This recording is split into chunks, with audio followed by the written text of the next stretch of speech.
ఆంధ్రప్రదేశ్ రాజకీయాల్లో సంక్రాంతి పండుగ వేళ మెడికల్ కాలేజీల అంశం చిచ్చు రేపుతుంది. గత వైఎస్ఆర్ కాంగ్రెస్ పార్టీ ప్రభుత్వ హయాంలో రాష్ట్ర వ్యాప్తంగా 17 ప్రభుత్వ మెడికల్ కాలేజీల నిర్మాణానికి శ్రీకారం చుట్టిన మాజీ మంత్రి ముఖ్యమంత్రి వైఎస్ జగన్మోహన్ రెడ్డి ఈ ప్రాజెక్టును తన ప్రతిష్టాత్మక విజయంగా భావిస్తున్నారు. ఈ సంక్రాంతి నాటికి ఆయన కాలేజీల్లో మెజారిటీ పనులు పూర్తి కావడం, విద్యార్థులకు సీట్లు అందుబాటులోకి రావడం జగన్ రాజకీయ వ్యూహానికి బలాన్ని ఇచ్చాయి.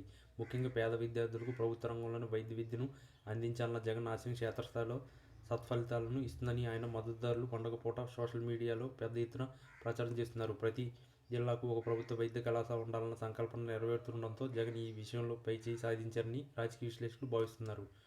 అయితే అదే సమయంలో ప్రస్తుత తెలుగుదేశం కూటమి ప్రభుత్వం ఈ మెడికల్ కాలేజీ నిర్వహణ బాధ్యతను పీపీపీ అంటే పబ్లిక్ ప్రైవేట్ పార్ట్నర్షిప్ విధానంలో ప్రైవేట్ సంస్థలకు అప్పగించాలని చూస్తుంది. ముఖ్యమంత్రి చంద్రబాబు నాయుడు ఈ విధానం ద్వారా ప్రపంచ స్థాయి వైద్య సదుపాయాలను తక్కువ ఖర్చుతో అందించాలని బలంగా నమ్ముతున్నారు. కానీ అనూహ్యంగా కేంద్రంలోని మోడీ సర్కార్ నుంచి వచ్చిన కొన్ని సూచనలు చంద్రబాబుకు పెద్ద షాక్ ఇచ్చాయని చెప్పాలి. మెడికల్ కాలేజీల విషయంలో పీపీపీ విధానంపై కేంద్రం ఆచితూచి అడుగులు వేస్తుంది. సామాన్య ప్రజలకు భారం పడకుండా ప్రభుత్వ నియంత్రణలోనే వైద్య విద్య కొనసాగాలని కేంద్రం పరోక్షంగా సంకేతాలు ఇవ్వడం చంద్రబాబు వ్యూహానికి అడ్డంకిగా మారింది. మోడీ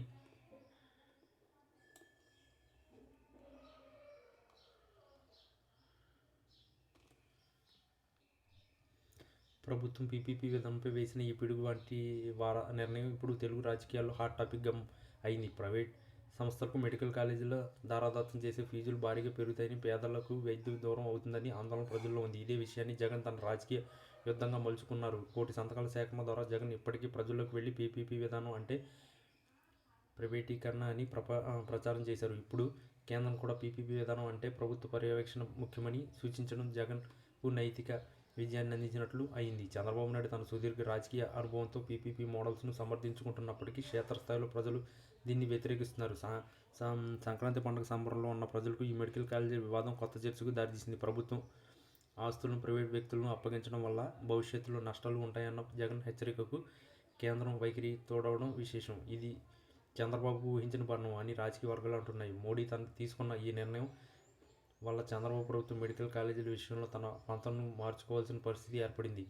మొత్తానికి ఈ సంక్రాంతి రోజున మెడికల్ కాలేజీ విషయంలో జగన్ మాట గెలిచినట్లు కనిపిస్తుంటే పీపీపీ విధానంపై పట్టుబట్టిన చంద్రబాబు కేంద్రం నుంచి గట్టి ఎదురుదెబ్బ తగిలిందనే చెప్పవచ్చు. ఈ పరిణామం రాబోయే రోజుల్లో ఆంధ్రప్రదేశ్ రాజకీయాల్లో మరిన్ని మార్పులు దారితీసే అవకాశం ఉంది.